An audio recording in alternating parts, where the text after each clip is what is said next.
Hello and good afternoon, everyone. This is Philip Dunn, one of the program managers with USBC. And today I'm so very glad to welcome you all to another edition of Advancing Black Entrepreneurs by Chase for Business. Today we're going to provide a collection of practical resources to help Black business owners like yourselves grow and scale their businesses. Now, in partnership with Black Enterprise, the National Urban League, and the U.S. Black Chamber of Commerce, and the National Minority Supplier Development Council, Advancing Black Entrepreneurs is launching a new education session. So today you'll hear about your next level business, which explores different strategies and approaches to help you turn your startup into a business that lasts. So in this session, you're going to learn how to think like an entrepreneur, and that's going to help you to find new opportunities and to think bigger about what's possible. You'll establish a foundation for a sustainable business and for sustainable business growth. You'll develop agility and resilience to help your business navigate challenges, and you're going to be able to put people first in order to help you be a better leader for your business. So today's host, we have today Shay Taylor of Chase Bank and Elisa Joseph, Program Director with USBC. Take it away, Shay. Thank you. Thank you. Good afternoon to everyone out there. Looking forward to doing this again, Elisa. Reunited, and it feels so good. Absolutely.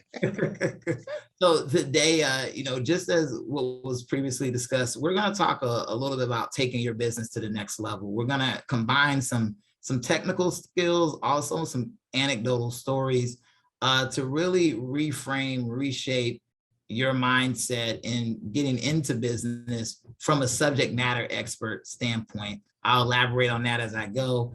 But further said, we're going to get into a few slides. I'm going to skip a few, and then at least I'll give it on over to you. Advancing Black Entrepreneurs, I've been working with this format for the last 4 years. And so I am a senior consultant for Chase Bank, and I focus on helping Black entrepreneurs really in the gray areas of entrepreneurship in the Atlanta area. In the chat, I'll be posting some links. So if you want to, there are 30 other people out there like me, so that in your region. So I'll post some information so you can get directed to those. Also my information as well, if you need any additional tools and resources. We talked about who our partners are. And I want to start off with a quote from Damon John. Once I found my why, I was good to go. Each time, the moment I understood what I was doing and why I was doing it was the moment I was finally able to make something happen. And today we want to help you establish your why, understand what you're doing and why you're doing it so you can make things happen. So let's chat. And Lisa, I think it's great to go ahead and bring you in to discuss the slide here. So yeah, let's talk a little bit about, what's your why. So we would like for you all to feel free to utilize the chat throughout the session. There will be times where we'll bring you on board. I want to thank you all for coming today. This is really one of those sessions that really helps you move your business from where you are now to where you want to go. And so we're going to be talking a lot about that. And so you saw the Damon John quote from his book, Power Shift. And so what's your why? If you all want to sort of put in the chat, what is your why for being in the business that you're in? That would be great. And we're going to start there, and we're going to talk a little bit about what we're going to cover today, which includes sort of how do you establish your business, a foundation for your business. What is the agility and resilience that you bring to this? How do you put people first as part of the work that you're doing? And then finally, how do you keep pushing forward? And I expect us to have a very, very generous conversation around that. We will try to connect you with the pages in your workbook. So hopefully you have that. If not, you will receive it. Again, after this session, we typically send out information for you to utilize, but let's get started. Let's talk about how you think like an entrepreneur as part of this first part. And so a great business needs a great leader. And with that mindset, you can be that leader. Shay, I would love to sort of talk to you about this idea of that mindset, right? This idea that it's important to understand directionally where you're going and how that differs from how you may have started your business, right? What do you need to be thinking about differently around that? I know that you have a list of books, and I know on page 5 of your workbook, there's a number of books as part of the Entrepreneur's Reading List. But do you want to sort of share where you've seen some of those lessons about leadership? Yes, one of my, I think a book is the five habits of highly productive people. That has been a book that I consistently go back to. Who Moved My Cheese is another one. I had a little list, but I have a little bit technical difficulty opening the PDF. So when we switch out, maybe if I can grab those, I'll put those in the chat later on. But when I think about entrepreneurs and leadership, I think about technical skills compared to leading people. And this is something I've gone through. So when I was a banker, just being a banker, I was phenomenal in my technical skills, my skill set. I could do everything I needed to do at a high level. But the skill set in being a banker is completely different than skill set in being a manager of bankers. And for the entrepreneur, I would tell you a lot of times we are hobbyists or people that discover a talent and we're technically great at that talent. But if you're looking to expand your business, meaning that you don't want to just be the only, you want the business to run while you're away. You want to still be generating revenue. You want to still be growing. The same skill set that it takes to be a leader is going to be a little bit different than your technical skill set. And so one thing that I like to think about and I like to do is I look at whether it's TED Talks, YouTube's, reading books on leadership. And I am of the personal opinion, before you get into an industry, you need to spend about 25 hours studying that industry. And within that 25 hours, at least 5 to 7 of those around leadership, because that's going to determine if you can attract employees, attract critical team members, and retain them. And are you going to bring people along the journey in building your business? So that way you can really build it and don't have to stay in single player mode, so to speak. Yep, and I think those are great points. As we talk about, moving to the next slide, we're going to talk about sort of the flywheel kind of at the center of your business. And really what that means is business guru Jim Collins talked about this flywheel effect in 2 of his books, Good to Great and Turn the Flywheel. And so if you sort of picture like a big wheel outside an old mill, it's sort of heavy to turn. If you've seen those, many mills use flywheels to help store that energy and keep the mechanism running smoothly. And once you get it turning, you need less and less energy to do that. And so that's some of what we're going to talk about. That's some of what Shay is talking about in terms of getting information and deriving skills as part of that, because the more that you know and learn, it really helps make your job a lot easier as you move forward. And so, Shay, can you give me an example as a leader as we move to the next slide? Mm-hmm. There are lots of problems that are solved, with the push of the wheel. And we talked about this gaining momentum. Give us sort of a quick example of a business that, started out hustling, kept sort of solving challenges, and now has gained that momentum. Yeah, I know a few companies. One that comes to mind is an architecture company. They started out, very, very single player, you could say hustling. They were hustling for jobs. They were at a place. They had to fight with the job to get. I remember the owner tells me he had to fight with the job just to get $5,000 more. And he said that was the last fight I'm going into business for myself.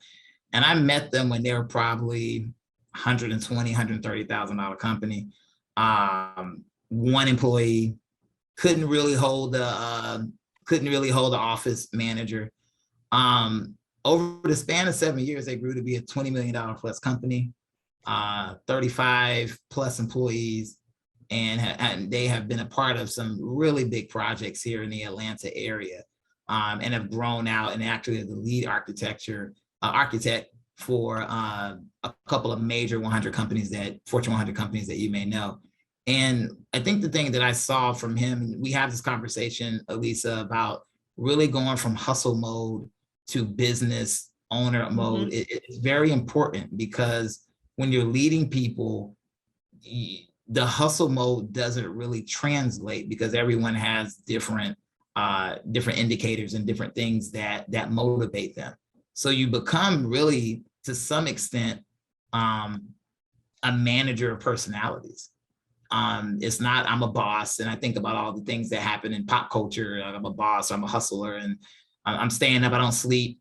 All that stuff is crazy, y'all. It doesn't translate. It sounds good, but it doesn't translate.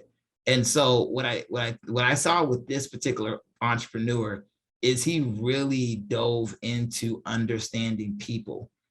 He took a lot of leadership courses. I think he became a John Maxwell. Took one of his courses, like really dove into leadership. And I could tell it because I looked at his P&L one day, and there was an expense around I don't know what you call it, like continuing education. And I was like, but it was like 2 line items, one for architecture and one for like leadership. And I was asking, like, yeah, I'm doing this and doing that. And it translates, you saw it. You see it from a small where it's just him and somebody else. And he's a phenomenal tactician. But had to really, I saw him evolve into a phenomenal business leader, where instead of meeting him and having him finish up work before we were able to meet and talk about bank stuff, he's now finishing up a meeting or finishing up talking with one of his employees, and you can see him coaching them. And so I think about him a lot of times when it comes to leadership and seeing that company grow, and really thinking that, getting out of that hustle mentality to a business owner mentality, working in the business and to working on the business. Absolutely. And so, this next note of, no single action results in success. It's just, as you mentioned, it's kind of all these little things, right, that kind of make the difference as people move forward. Jim Collins also talks about another concept, and we'll share this with you all in the upcoming slide, that talks about, the fox knows many things, but the hedgehog knows one big thing. And the idea is that the fox is like changing directions, right? It's sort of, moving quickly and moving around a lot. But the hedgehog sort of pursues things in one single focus. And I think, your story sort of demonstrates this idea of moving from tactician to moving to strategist. And those are the things that sort of make the difference, as you're beginning to grow your business. So one of the things that we do want to ask folks is, do you believe that you can grow as a person? And I think we're going to be talking about, mindset, right? So a fixed mindset really does hold you back, and a growth mindset makes it more possible. And so what does it mean to have a growth mindset?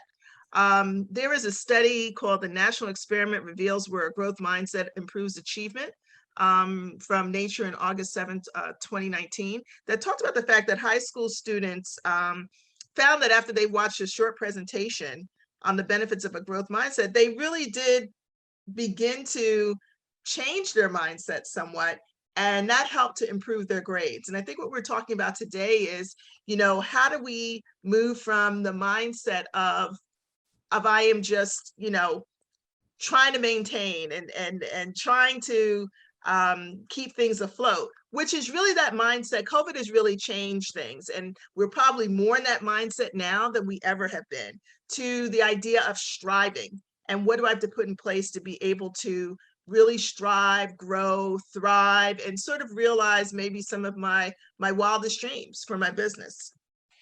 So how do we move personal growth to business growth, right? What are the things that we have to sort of embrace as part of that? And some of that is around challenges, embracing them, persistence, even if you have some setbacks, and we all have had those, how do you say, nothing's going to stop me from getting to this goal, right?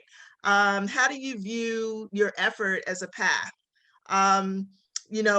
The idea of being able to, you're working hard, and over time you begin to sort of master what it is that you're doing. How does that sort of repetitiveness of working hard and just, getting it and then mastering it and then mastering it over and over really help you move to the next level? What is constructive criticism? How do you take that? there's times that even for myself where I've had to not be so defensive and be able to accept constructive feedback and criticism as a way of somebody seeing something in me that might be holding me back. And if I change, the way that I approach it, it's sort of that barrier that kind of opens up, right? It kind of almost opens up the well to some degree that allows you to move forward. The other and the last thing, obviously, is where are we getting inspiration from? Where are we getting lessons from? Shay, I think you shared that, brilliantly with your earlier examples around that. And so what does it all add up to? It really all adds up to what you've already got inside yourself. How do you take the grit that you have personally and how do you channel that for your business? So one of the things we're going to do next is just a quick poll. And I'm actually just going to have you all raise your hands if you don't mind as part of this. So the poll says, which entrepreneurial concepts resonate most with you? And what I'd like to do is to see, you can, again, select as many as you want as we go through this, but the idea of finding your way, how many people sort of have that concept sort of resonates with them? And again, just your raising of your hand will help us sort of count that. How about the flywheel concept that we talked about? The idea that the wheel helps to build momentum. It gets easier as you move forward. Any raised hands on that? The hedgehog, kind of that moving all over the place to that quick singular focus. And again, just hit the raise hand button so we can count it. And they may not resonate to you at all right now, and that's okay too. We just talked about the growth mindset, and then we talked about grit. So as you all are working through this and listening and taking notes as we go along, think about, how these pathways, how they connect to what it is that you're doing as a business owner. So we're going to shift gears a little bit and start talking about understanding and knowing your purpose. Why does your business do what it does? Why does it exist? What is it offering the world? And what difference can it make in an industry, in a culture, and even in the world itself? So I want to have you jump in here, Shay, to talk about purpose and mission, and how the businesses that you work with, how you get them to sort of move forward. So we're going to talk about this as we're talking through this. Please feel free to go to your workbook on page 9 and sort of jot down your notes and your thoughts about the purpose, mission, and vision of your company. But we'll talk through it a little bit to hopefully give you some food for thought as you're writing. So in defining your mission, Shay, what are the certain things, and your purpose? What are the kinds of things that you counsel businesses on, that you've seen businesses practice in terms of understanding, what their business is and what it does? I think, I'll talk a good 2 minutes on this. I think my personal opinion is I think it's purpose before mission, because you can pick a mission that's purposeless. And I think we see it all over, whether we're looking at the news, we're looking at state of affairs, whether that's economically, culturally, things of that nature. When we don't have a clear mission, you tend to start the fire and then you're the person trying to put it out. Mm-hmm. And so when it gets to purpose, I really think about one thing is, what do I enjoy doing? I just keep it very simple. And a lot of times I meet entrepreneurs and they have like 4 or 5 businesses kind of in an Amazonish way pulled together, right? We're making teas, inspirational quotes, and puzzle pieces, and all these things. And one thing I challenge them to say, if we go to the auto section in Walmart, will they be selling cake there? I always laugh because it's a funny concept, but it's not. Like, I know what section to go to and what I'm gonna get from.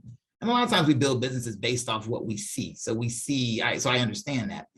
But I really try to then drill down and say, well, what is it that you really like? And I have a young lady that, was doing yoga, selling teas, doing all this stuff. And, we were just talking. She said, man, I really like selling teas. I've tasted her tea, is that she makes a cold press of biscuits that is just, it's nothing out there. And she said, that's what drives me.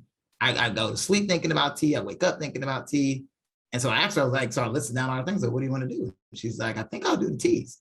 And from there, you know, it seems redundant at times, but from there, she is now on a pathway in building her tea business and not getting sidetracked with side missions of yoga apparel or, you know, writing her inspirational quotes, because that has nothing to do with teas. Now she may incorporate the inspirational quotes into the teas because she could put them on a little tag. But it really now is having her focus. And so once that purpose is there, what's the thing that makes you happy, that you get up, go to sleep, doing that? You can't go to sleep because your brain won't turn off in thinking about this. I think that's the indicator. It's going to be different for different people.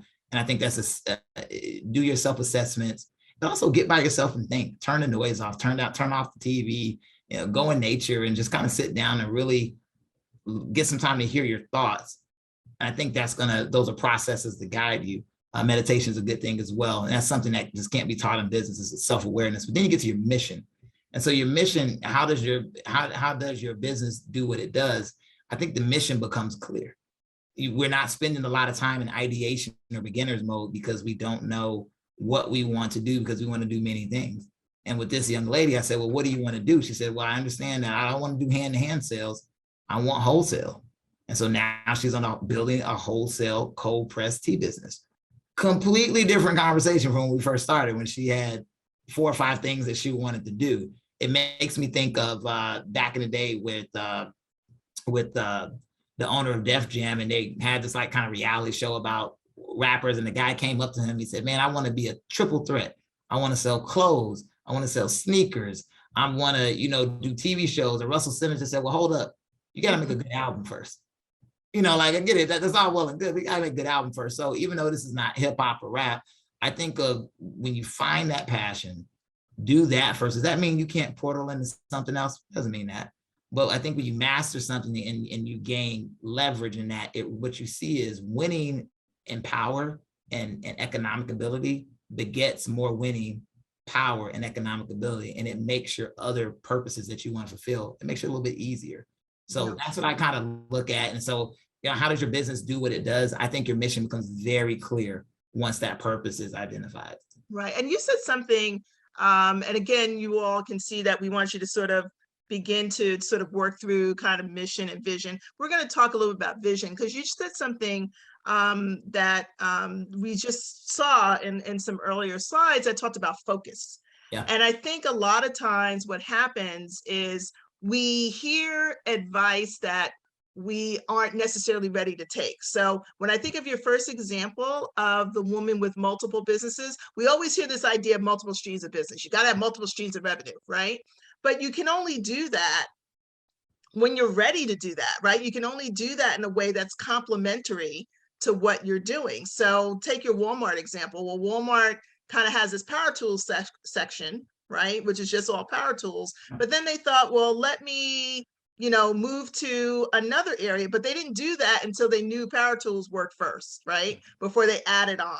And they added on in a way where even when you go in certain retail stores, when you're following the path, they're kind of connected in understanding what the business is and how one thing folds into another. So talk about this relative to vision as well. Yeah, you know, I'll give you, it's a great story. My girlfriend, I'm not going to shamelessly plug her book, but she just dropped the book that she's been working on. And I remember she finished writing it, and kind of midway through the marketing process, she said, no, I'm just going to kind of sit with this, get it out, do the launch, and just, I really got something else I want to do. And I just kind of said, well, I really think this is powerful. You're getting a lot of good feedback. You see how the feedback is, and then make a decision to sit with it. About 2 weeks ago, she decided to sit with it. No kidding, y'all. She did her pop-up shop, one in a Black-owned bookstore and another one was in a barbershop. She sold over 100 books the first two days. And we were talking about that in preparation for today, and it had to do with her vision. Her vision became a lot clearer. When your vision is a lot clear, you know, now you know what big change to do with your business and what it can spark. And through that process, you know, she's now she can't go to sleep. You know, I'm getting texts at 2, 3 a.m. in the morning, like, hey, I just had this idea. And so now she has cultivated a whole strategy where she's going to do a Black bookstore tour. She's going to do a festival tour. and do these other tours. And so I think with business owners to understand, once you got that purpose there, you understand your mission, and it's aligned and it's one thing, and then you hit that out the park, because you now went through an execution process, you then get clearer vision. And that's what she's experiencing right now. And so it's I think it's important, because that's that spark. And when the vision, the mission, and the purpose line up, I think you're unstoppable. I think the thing that makes you becomes something that you sit in, you walk in power every day. And, we can, Elisa, we talk, we've done many of these where we talk the technicality of business. And that's important. We're going to get into that. But man, nothing beats confidence. Nothing beats confidence. Now, you can be overconfident, but confidence with the understanding of the right technical things to do and wanting to get better, but just being able to get up and walk in every day. It takes confidence to be an entrepreneur. And that self-confidence, because like I said, confidence begets more confidence. So when you got that purpose, that mission, that vision, I take it back to my girl. She executed once. And developed a whole 12 plan strategy, and is now executing that, and almost wants to do it in one day. And she's been working on this. She's like, you know what, I'm gonna sit with this book for 24 months because the feedback is so good. The people love it. And she's just off and running. So I think that's what that spark, that's the thing. And that's the differentiating factor when it comes to any type of competition. I think business is the ultimate competition. If you think of it about sports, that moment, you can't deny momentum, and the vision helps with that momentum. Right. And I think we've talked about kind of these impetuses. So I do want you all, I know we're not going to spend time on it right now, but I do want you to sort of think about, how you write down your purpose, mission, and vision. Here's some great tips for doing that. The best thing you could ever do is get it down on paper, because that actually is the way of being able to magnify what it is and to actually make it come to fruition. We've talked about big ideas, what emotionally is impacting you, what the future looks like. Be concise, doesn't have to be 30, 50, 40, 100 words. Be clear about what it is. And then you can also go back and get input. And so one of the things I want to talk about, you were talking about the book, and what inspired me in just your speaking about it was how she really wanted to move on to something else, because she didn't necessarily understand what the profit was going to have, how the profit was going to impact what this idea is, right? And what this product became. Let's talk about how you should be thinking about profit as part of what you're identifying as your mission and your vision, because at the end of the day, you want your business to make money. No, you're right. And forgive me, I'm a former video gamer. So I always think about this business and video game terms. And I always tell owners, new level, new devil, or new boss, whatever you want to call it. Because at every level, there's something that you're going to have to overcome to get there. And so I say that in my conversation with her when she was it was stagnant, right? Because the process is stagnant, it's boring. Doing Instagram posts and doing all this stuff, that's not really fun. Putting them together, it's a tedious process, especially for someone who doesn't like to be on social media like she is. But going through that process, and I think what codified was the money brought in. When the money is pouring out of the little satchel, it just does something to you. You're like, oh, I didn't know I could do all this. Right. She said, man, I made a paycheck and a half almost over this last week, or 80% of my paycheck. And I mean, that really starts formulating like, man, I need to really do this. And so when we think about profit, let's think about a couple of things. I think we think about, is your vision possible without profit? Profitability fuels growth. That's what that example is there. And then profit can help you focus on what matters. A lot of business owners sometimes get into business and they say, I'm not in it for the money. I want to make a change in this, that, and the third. If that's the case, they need to go be a nonprofit. And there's nothing wrong with that. But the way you keep score in business is money. It's point blank, period. Doesn't mean that it's a bad thing. And you think about it, what happens at the end of the game? They tally up the score. Well, what happens at the end of the tax year? You go see the tax person, they tally up the score. And so really understanding that this is a profit, revenue-driven industry that we're in, entrepreneurship, really helps then set the tone. And again, helps lead the way. And so when I think about profit, I think about a couple of things. And this is where we start. We're going to talk a little bit more, making sure you have the appropriate tribe members in your corner to help you not only bring in revenue, but reconcile it to a tax return and things of that nature. Because profit can mean a couple of different things for a business owner.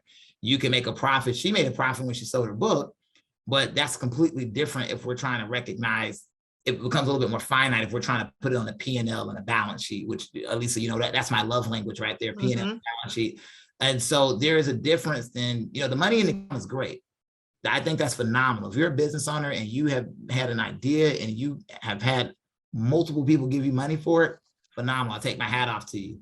Just know that next step now is in how do you reconcile and tell the story of that profit. So I believe profit are two different things. It can be what came into the bank account, but it's also not what you're holding on and what you communicate on the financial statements. I know we're not going to get too deep into that in this one, but it's just something to kind of think about as an owner. And what profit also helps you do is with these things, it helps you develop a SWOT analysis of the business. So I think money into the account, if we're just talking that, helps you identify the strengths, the weaknesses, and opportunities with your company. I would agree. And I think the other side of that too is it also that the profit is also the fuel for how you move forward in the next step and the growth path of your business and your journey. And a lot of times I don't think we think about it that way, right? It's kind of making money, but it's going to fuel the next level of growth. And I think that's an important component to keep in mind. So there's a little bit of homework that, whether you do it like right after this, which I think would be a great idea, because the ideas will be swimming through your head. But between the purpose, mission, and vision statements that we want you to create, really start to think about the SWOT analysis. It lets you identify the strengths of your company, those weaknesses. And when you look at opportunities and threats, I want you to look at those as external pieces. So always look at strengths and weaknesses of what's happening internally, and then opportunities and threats, what's out there that can make a difference or an impact in my business. So just think about that as you're moving forward. We're going to move to the next section. And we're actually going to move through this a little bit more quickly, but I encourage you to go back through the slides. The reason that we're going to do this is that I'm sure that most of you already have your business. And so you know what it took to kind of create the legal structure that you've started with. But we want to talk about legal structure in a different way. We want to talk about it from a standpoint of growth. What might be you might start off in one vein, and then you might have to move to another structure based on your growth or based on the fact that you're doing a joint venture or just a multitude of other things. So Shay, let's talk a little bit about the idea of structure, why it's important. It's managing liability, gives you flexibility, control, and funding opportunities, right? But as we think about each of these areas, and again, let's walk through these. Let's walk at least through the first couple ones quickly, as a sole proprietor and a partnership. And then let's bring the other ones in when we can talk about why structure becomes important and how it either is helping you on the tax front or helping you, in the M&A, the merger and acquisition front. Let's talk about what that looks like. And can we, while we're doing that, can we ask the group that I got a question, and we're going to do it simultaneously, but I'm curious for the entrepreneurs out there, in your opinion, no wrong or right answer, what is the first thing you should do as an entrepreneur? Throw it in the chat and I'll answer it after we go through that. I won't spend a lot of time, but the first thing you should do as an entrepreneur, I have this particular thing in mind. I'm just curious what the room thinks, but with that, we can go, we want to take sole proprietorship and partnership, and I'll take the other two. Yep. Yeah, absolutely. Okay. Absolutely. So as a sole proprietor, this is a structure that most people use. You got an idea, how do I get moving quickly? So it typically is one owner. It's simple, it's a low cost setup for it. You have complete control over everything that's going on, but you also assume the personal liability for the work. So if something happens, usually personally, it's going to impact you. And you can pay payroll taxes, but you also can deduct expenses as part of it. The most simple way of being able to start and get into business. The next one is partnership. And for partnership, again, there's multiple owners. Another simple way, so if you and two other friends want to get together, you can form a partnership together. You usually are sharing control, so everybody's sort of using their strengths as part of, what you've identified for your company. Everyone is personally liable. You pay payroll taxes, but you can't deduct expenses. So what Shay's going to talk about is some other levels of ownership that might be important to really be considering how you manage your business moving forward. Yeah, and these are, we'll start with the C corporation. Typically, you're going to have multiple shareholders. The setup can be complex and will require the help of professionals. Board of directors controls the company. Owners are not personally liable, and potential for double taxation. And for me, it's more so about, at least we were talking earlier, some owners think that I'm a startup, a sole proprietor. My goal is to get to a corporation. Mhm. It's really about alignment. I've done, being a former lender, again, we're not talking lending, but I think that's always a circle of business owners' minds. I've lent to sole proprietorships. I've lent to LLCs, partnerships, LLPs. The structure really doesn't matter. It's more so about, the communication and the business able to support the facility, but it's nothing to get too caught up on. And that I would highlight that setup of complex it'll be complex and require the help of professionals. I would duplicate that with everyone. Don't do that on your own. Find a quality CPA. You have a S corporation, same thing. Setup can be complex. Typically the difference is no corporate taxes. Profits are passed through as distributions. You can have multiple shareholders. Limited liability company, it's the LLC. The owners can fully participate in the business. They're protected, from liability.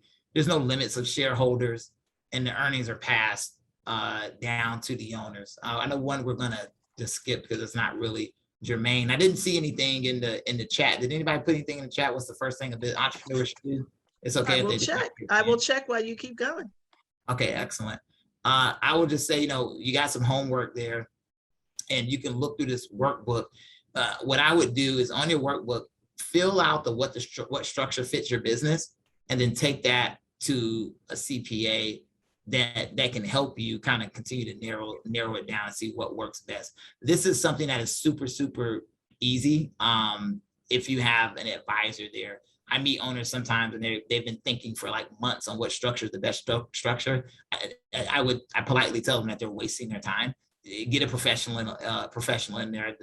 I'm having an issue with my washing machine. I could have tried to fix it myself. It would take about a month with YouTube videos, but it took $40 and a service technician, less than 5 minutes. So I'll take that over anything. Did we have any answers, Elisa? No, we didn't. But you know what we're going to do? When we move to this next section, give the answer. I was going to say, I'm going to let you give the answer, and then we're going to move to the next section, and we're going to have a couple people come on board because this conversation is going to be germane to that part. Oh, good. Okay, never mind. Okay, good.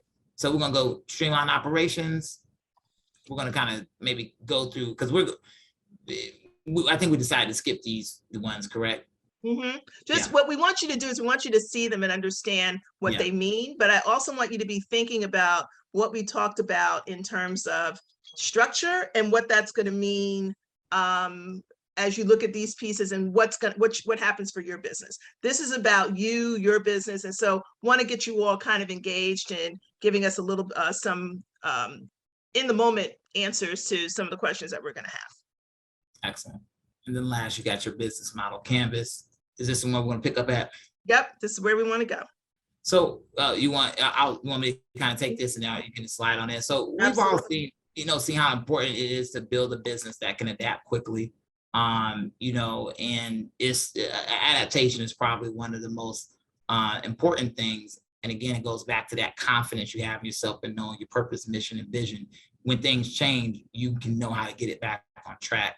A question to the audience, what is your top priority right now for making your business more agile and resilient? If you want to share that, you can, but that's something for you to think about. I think that's very important. I coach my mentees to think about this on a quarterly basis when they're reviewing their last quarter's P&L and balance sheets. And what I'd like to do is, rather than us doing the poll, I'd love for one or two of you to come on camera because this part is really important. We have spent these these 3 modules that precede this one, we have spent time really dealing with how to move through COVID. And so this is this opportunity now that if you've done that, and even though you still might have some challenges, we now want you to sort of shift your mind thinking. And we want you to really think about, what are you looking at as top priority to help you move forward, to help you become more agile, to help you become more resilient in this piece. So if you want to raise your hand, Phil will bring you on, but would love to kind of hear your thoughts and how they align to what we've been talking about so far in this session. So Phil, do we have anybody who's ready to come on camera and talk to us? We are not getting any takers at the moment. I can't believe it. I know there's somebody.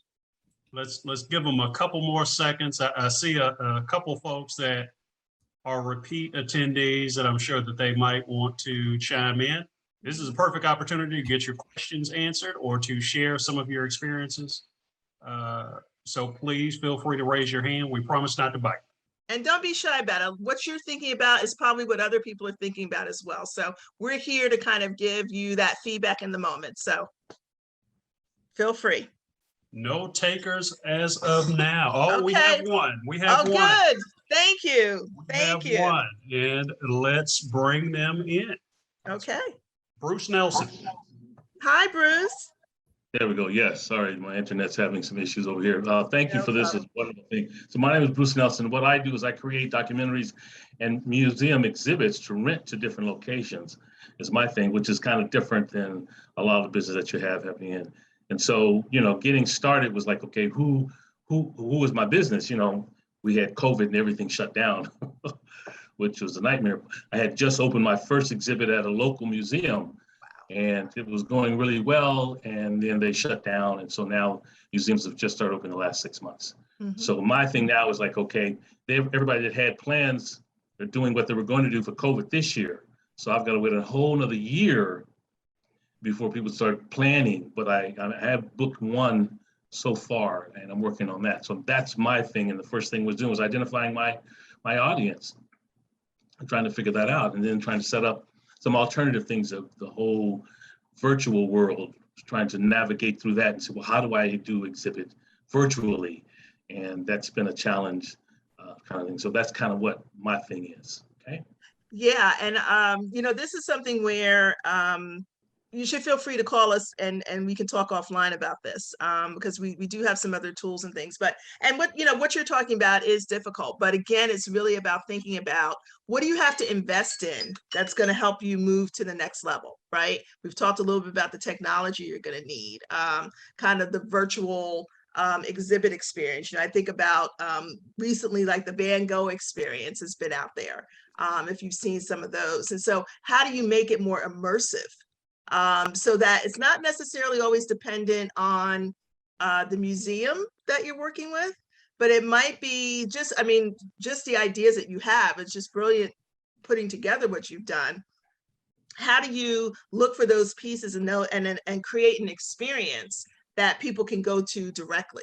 How do you work with the museum to take one experience, not the entire exhibit, museum experience, but take one experience and make that immersive so that when people are ready to go back, they're going to think about that. And they're going to either go to that museum or come to you for those kinds of things. So I think as you're thinking about how you become more agile and resilient, it's a matter of what you can do in person, what can you do hybrid, and what can you do virtually.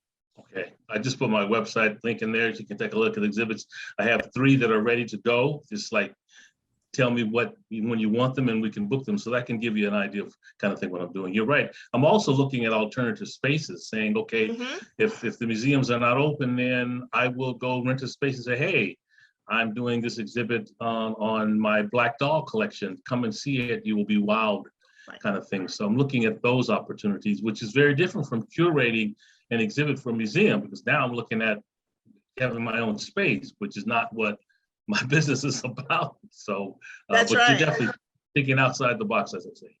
Absolutely. And thank you for being brave enough to come on and share with us. But, you're definitely sort of moving in the right direction, and any ways that we can help support you, we'd love to do that. So I know that, you come on frequently to these talks with us.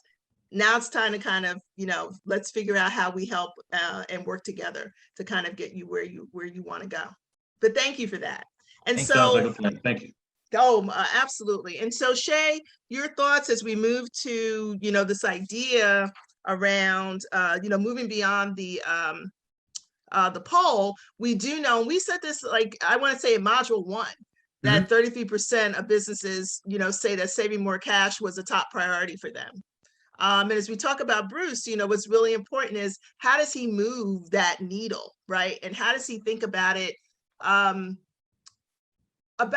about it for his own company, right? How his own company moves forward. I think he's doing a couple things, which he's helping museums because he's curating things. But that doll collection to me is about him, and it's about how does he leverage that. You got Christmas coming, you got lots of things going on. How does he leverage that to be able to drive revenue?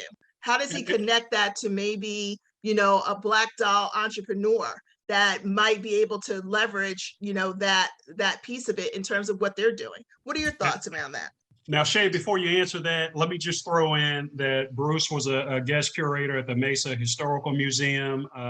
And he was also voted as Best Black History Events to attend in Phoenix by Channel 15 News in Phoenix. So he has some awareness out there.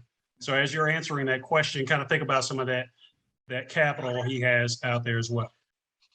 Yeah, and Bruce, I'm gonna put my information in there. We actually are going to have one of me out in Arizona pretty soon.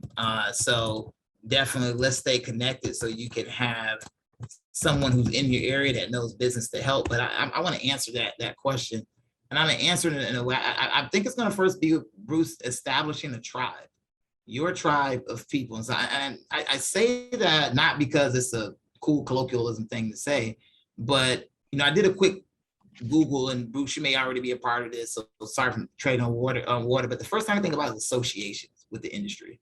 And so I Googled and I found the Black Museum Association.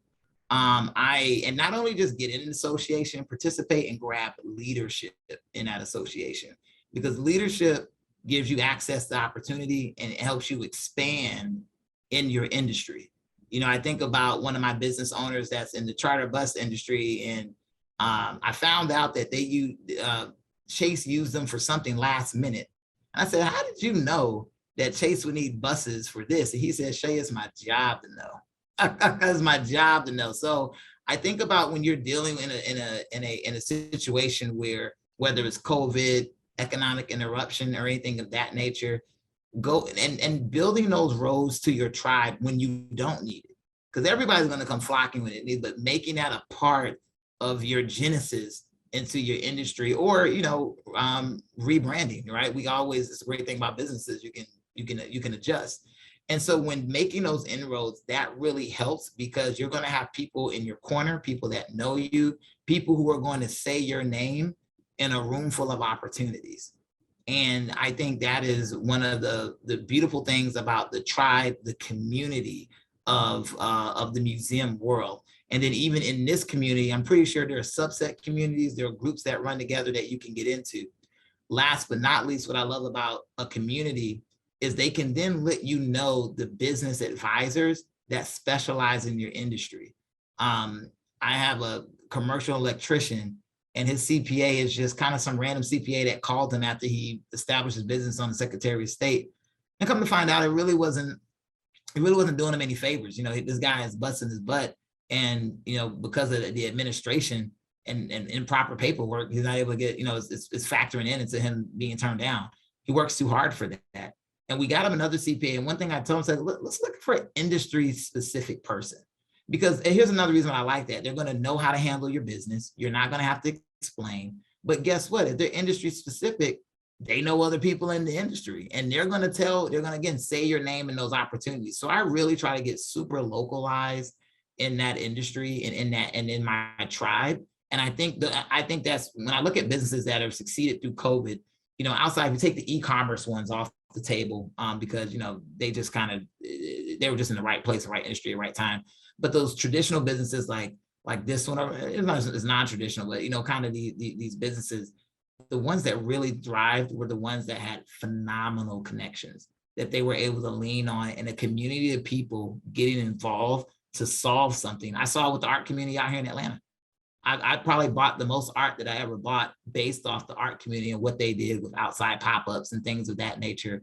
And it was a community of them. So it wasn't one person having one building. They got together, pooled their money together.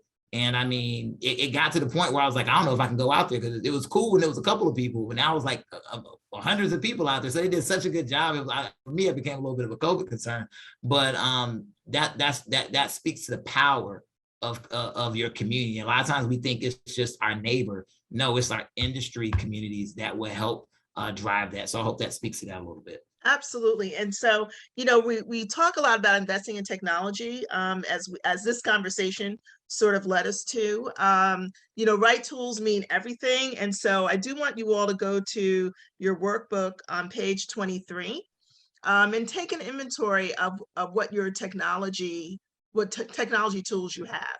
How does your business use it? It could be a great eye opener to how you move forward, because you definitely sort of need to be in a space now, right? Even if you're hybrid, of being able to leverage technology, leverage the web, leverage social in ways that you may not have thought before. And so I want you to sort of think about that.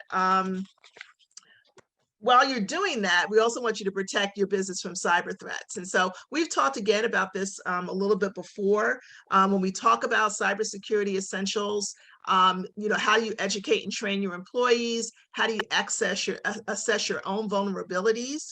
How do you make sure your email is secure, that your staff members' email is secure, that they're not, linking into email scams?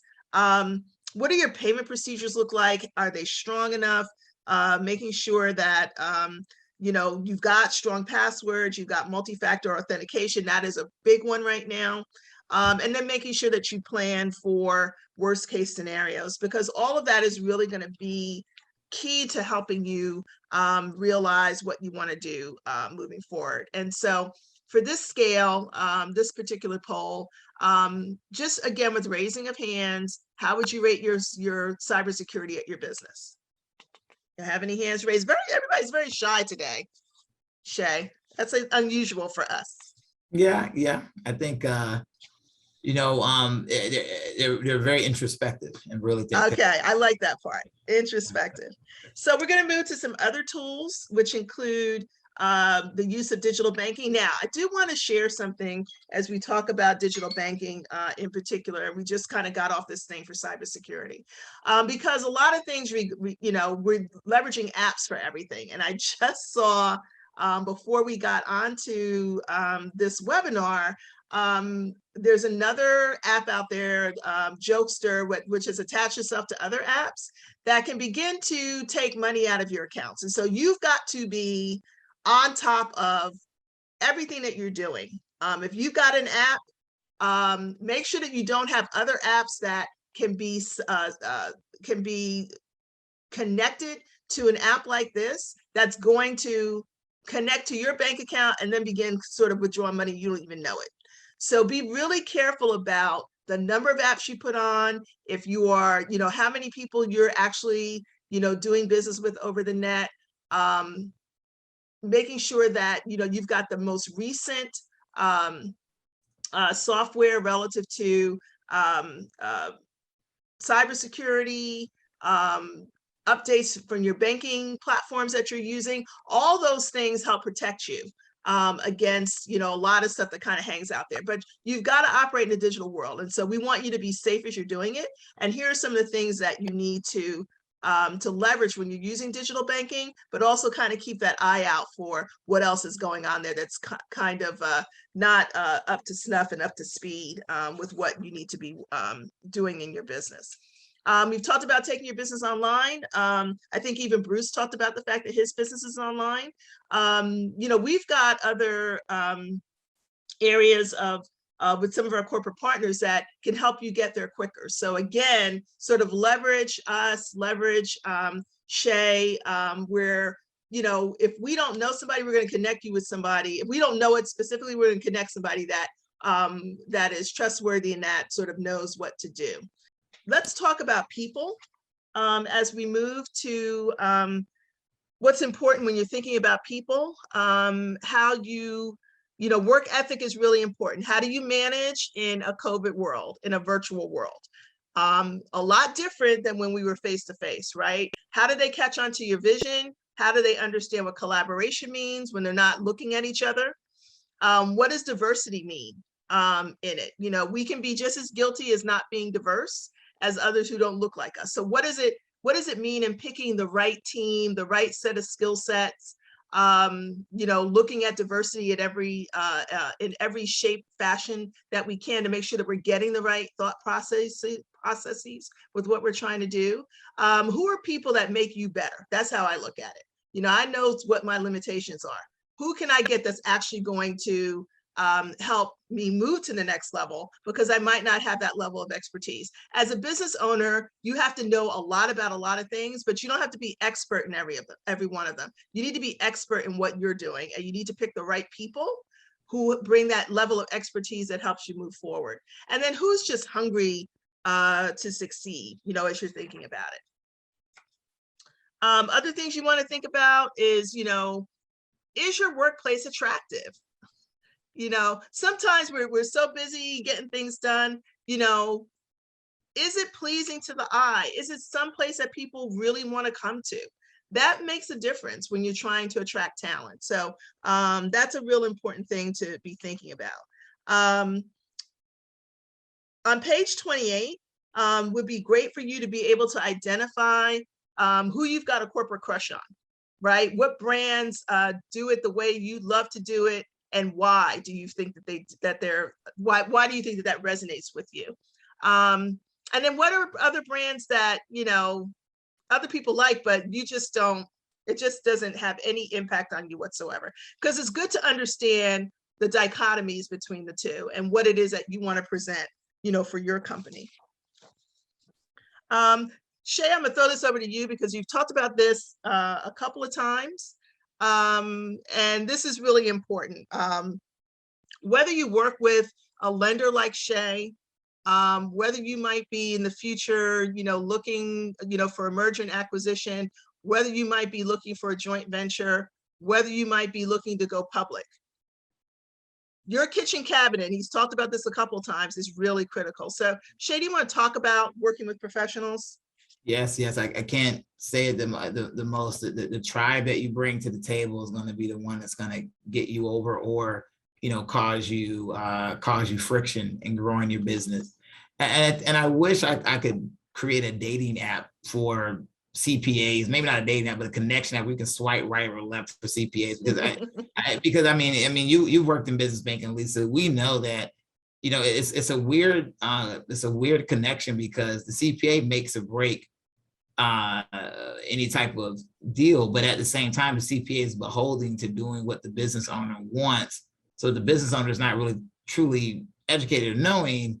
It becomes this kind of vicious cycle of like who's on first, and I believe we have to educate both of being bankers. But one thing that I look at that I've been doing when I work with my mentees and I introduce them to CPAs, I find that you need to have an understanding of what do you want to show, what is your concept around profitability, right? So we talked about profitability as money into the account. We're now talking profitability as it goes on the tax return. And again, we're not going to go into any lending conversation, but what I mean by profitability, I mean by showing something on net income. What I mean by showing something on net income means that you're going to pay taxes. The days of, I'm pretty sure I don't take any statements about anecdotal statements about Donald Trump or somebody did something and they got a loan and this, that, and the third. Those are anecdotal. They don't happen all the time, but the traditional business banking world goes off of profitability. But you don't have to be so profitable where you're paying out the nose with taxes. And so that's why it's so important to have a strategy conversation with the CPA. And sometimes it helps to have your business banker there if they are someone like myself that's done lending before. Attorneys, bankers, throw myself in there, marketing professionals, you do not have to reinvent the wheel. I go back to my conversation with my girlfriend and her book. At the beginning, she was watching YouTube videos, trying to figure all this stuff out. I'm just like, this stuff has already been figured out. You just got to go to the right spaces, you know, go into the cohort, you know, Bruce, as you, you know, I dropped something in the chat for Bruce, Black Museum Association, where, you know, you just had Robert F. Smith, the billionaire that donated to Morehouse to clear their student debt. He was one of the keynote speakers on August 5th. I mean, organizations, associations like that, that is where you can find professionals that understand your industry and can really truly guide you in the situation. So that cabinet, that kitchen cabinet is so important, because my dad used to tell me, you show me your 5 friends, I can show you your 5 closest friends, I can show you where you're at in the next 5 years. I've adopted that. If a business owner shows me their 5 professionals, I can let them know where their business is going to be in the next 5 years. So it's highly important to have that. If you need to, you know, as my mom says, test the spirit against the spirit sometimes, it's good to maybe bring in a banker, you know, to chat with the CPA, or bring in your marketing person to talk with your attorney, because a lot of times people are giving advice that spill over in other things. Heck, if I was you and I was a business owner, I'm doing good business, I'm paying my bills on time, I would try to do once a year, have all my professionals together, you know, on a Zoom environment. I mean, nothing is to talk about admiring companies. Companies get together all the time and do retreats and all these things. That's your internal creativity. Bring all those people together so people can talk, so you can get the best advice as an owner and move forward in growing your company. Right. And the other thing I just add to that, I think it's important to do that is because, you know, and particularly when we're talking about the numbers, CPAs need to be thinking about your financial statement as much as you're thinking about your tax return. And sometimes we just pick the one talking about the tax return. There's more to it than that. Your marketing professional might have a great idea. So you need to understand how you're going to manage all the hundreds of thousands of dollars you're going to make from that idea. And what does that mean on the CPA side? And what does the attorney need to do in order to protect you from in case of liability around that, or bringing in partners that can help you expand. So all those connections are important. You talked about influencers as well with Bruce, sort of, you know, understanding where all that sits and then connecting that into your kitchen cabinet, I think is a really important concept to help you move forward. You can definitely get creative around working on the business. So, and last but not least, certify your business. There are some companies, you know, and Bruce, I hope we can connect. There are some companies that can do business with, that have services that appeal to larger Fortune 100 companies like the Chases of the world, and, you know, even banks or any Delta, you know, just top companies. So really understanding where you sit at. I mean, this is really what we're talking about, working on the business, right? Because if you're a hustler, you're just worried about selling the next day. But if we're truly working on the business, you can get up at your quarterly on the 15th of the next quarter, sit back, grab your coffee or your tea, look at your P&L and balance sheet, and then take an hour or two and just kind of think, where am I missing with my business?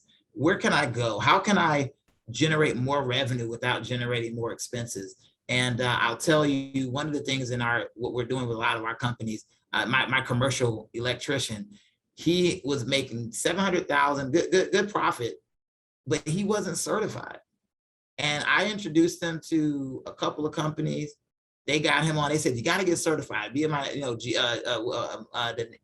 MSDC. I'll throw it in chat. National Minority Supplier Diversity Council. There's one in every state. The people in Georgia say they're the best one, but trust me, there's some great ones out there. But the great thing about that is they not only get you the certification to interact with companies, but it's additional technical assistance on how to approach and work with Fortune 100 companies, because that's a completely different beast. You know, you can't say, I was working with an organization and I said, hey, send me the invoice. We're ready to pay. We're about to pay $10,000. They sent me a PayPal. Well, that's not how it's going to go. You know, Chase doesn't pay in PayPal. So, you know, but luckily they have someone like me to kind of coach them through it. But these are those things. And so you could be leaving a lot of money on the table if you offer services that a big company can use. And then again, we talk about the tribe. At the GMSDC, I say GMSDC because I'm in Georgia, but at the NMSDC, you have other business owners and other peers that need stuff too, that are solving the same problems. And you can literally, I talk about my commercial electrician, he found an additional $800,000 in additional potential revenue through certifying with our local GMSDC here, the Georgia Minority Supplier Development Council. doesn't get any better than that. That's growing your business. He's now going to be over $1.3 million business. When we met, he's at a $700,000 business. Those are phenomenal things. And so definitely don't overlook working and getting those corporate checks, because if Chase bounces a check, I think the economy is in trouble. That's what I was. And I will say, we're really excited about the fact that our I Buy Black certification Yes. is launching in another week or so. And so Finally. we want you all to come on board and Maybe. get certified through that platform. Part of this is about understanding the benefit of certification and how you can do a few things. One is you can connect with another business to be able to drive, a contract opportunity. You can find smaller opportunities that help you build to the bigger opportunities, right? As you're building your performance. And you can kind of get into, right into the mix of things. Just because you're certified, it brings you that level of credibility that's really important and helps you drive more revenue volume as well. So we can't say enough about that. And at the end of this, we want you to just kind of keep pushing. And what does that mean, to keep pushing? I call this a feasibility plan rather than your business plan, because I look at it in a different way of building onto what that business plan is within certain sections, and the most important sections that help, whether it's a lender, whether it's an equity professional, whether it's a potential business owner, it helps build in a way that people understand what it is that you're trying to do. And so everything that we've talked about today is leading to you being able to take your current business plan and build this other document that is more concise, not as long, gets to the point, has you reconsidering what your competitive landscape looks like because you've done your SWOT, has you looking at your legal structure, has you reimagining your strategy for marketing and selling to your company, to customers in a way that you hadn't thought about it when you first started, right? This is kind of your next iteration for growth. And so we want you to be thinking about that and how you move forward with as you keep pushing. We have time for a few questions because your business is worth it.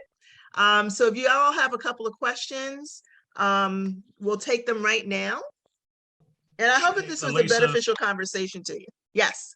Yes, thank you. Thank you both for this conversation. I'm looking through the attendees list. I'm going to see if there are any hands raised and try to get those questions brought to the Great. front. One question, Shay, and I want to make sure we share it with everyone, is the presentation that you all shared, are we able to share it with the attendees, or do we need to get some additional clearance? So the presentation we can't share, but we record this. So you can go back and look at this multiple times. The workbook that you have helps to be able to move you. The purpose of this presentation is for you to really use the workbook, right? And to kind of go through these areas as we've identified them, so that you're able to create this feasibility plan for yourself. That's really what we want, or to help, to share it with others so that they can do that. So just know that you can come to our watch parties because we go over this numbers of times. We have this on YouTube, so this will be on YouTube shortly. So you're always able to kind of have access to it, but we don't necessarily share the document. Thank you for that. And then also, I don't want to let the cat out of the bag, but Elisa, can we expect to see some Chase ABE, Advancing Black Entrepreneurship, at the conference, at the USBC conference this year? Now, Phil, it's so funny that you mentioned that. Absolutely. And Shay will be one of our presenters. We'll have another, and the idea for us is to really give you a great, we're going to have, it will be live. So we'll take questions during it as well. But to really kind of give you a great overview, not only of these presentations that we've done, but also the scope that Chase is offering as part of this program. Shay did put a link in there to, if you wanted to request a banker as a result of this presentation, you can do that. It's free. You don't have to be a Chase customer. They are here to help you regardless of whether you're working with another bank or not. So please take advantage of these opportunities. Yeah, I would say what we find is with I've been sitting in this seat, at least I think you met me right when I got in the seat. I think we did something. I was a banker, then I got in the seat here. I've been with the firm for 11 years. We have some great seasoned individuals.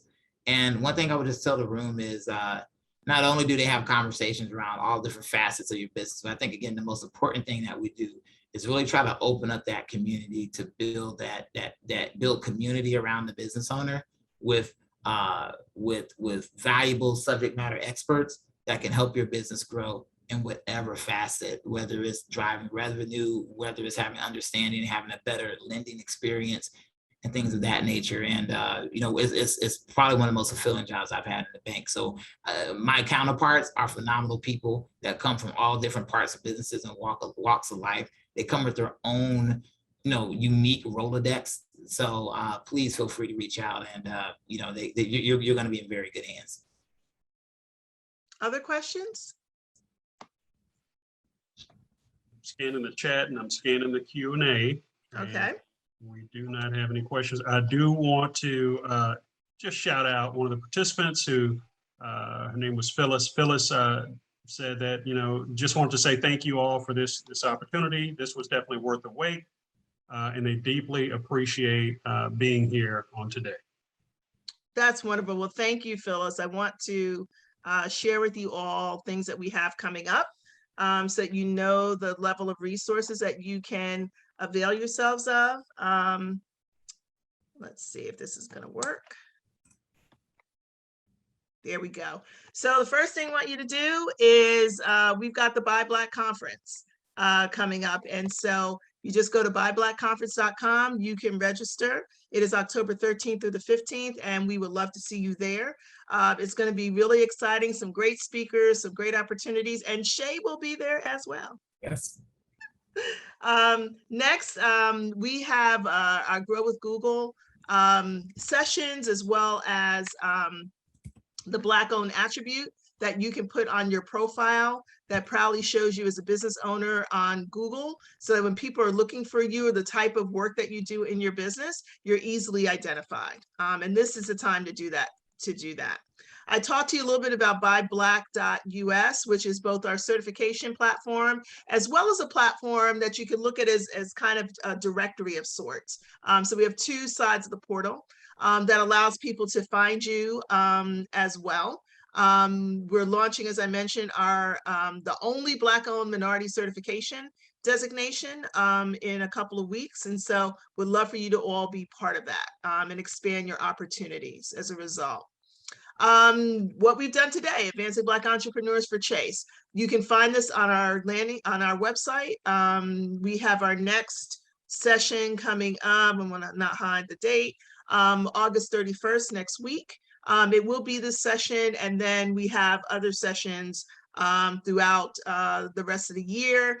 But most importantly, please write down that in October, we're going to do something that's a little bit unique and a little bit different. So we'd love for you all to be part of that. The Minority Business Development Agency, or MBDA, has its annual Med Week. So just go to medweekconference.com. Registration is currently open. It focuses on minority businesses, so certainly this is a place that you want to be, and it is virtual. I mentioned that we have a lot of other webinars and on-demand resources. So you go to usblackchambers.org/webinars. You can see the bevy of webinars and content that we have out there. So please feel free to use that. And here's some other events that we've had. And then, of course, we keep a lot of this information on our CARES Act webpage, usblackchambers.org/CARES-Act / for more information, for up-to-date resources, for new opportunities that are coming from our corporate partners every day, from supplier diversity to Amazon Web Store, to a number of other things. There's great opportunity out there for all of you. And so we would love to work with you, to help you through that, to connect you to other resources. So please don't be shy about reaching out to us. After this webinar, you will get a link that has, or an email that has some other resources, some of what I mentioned here, but some upcoming things as well. Please, avail yourselves to that. please feel free to email us if needed. You know, we're here again, as I said, to help you. So any information that you need, please feel free to ask for it. And with that, I want to thank Shay Taylor from Chase Bank. I want to thank Philip Dunn at USBC for this time that we got to spend today. Thank you all so much for coming. We appreciate you being here. Shay, any last words for you? I just say you deserve to be in the room. Your ideas are worth it. And, you know, don't let anybody turn you around. You know, you'll experience many different things, from just business issues to maybe issues because of culture. But I just want to let you know, I've sat and seen many businesses pop and go from 0 to 400 or 500 million. I'm talking about Black-owned businesses. So you're worth it. You deserve to be here. Go out there and compete. And I think that when you're able to do that, you're able to see that not only can you compete, but you can win those competitive scenarios. So good luck and keep doing what you're doing. And Shay, thank you so much for your partnership. Thank you all for joining today. Have a good rest of the day. Take care. Bye, everybody. Bye-bye, and be safe, please.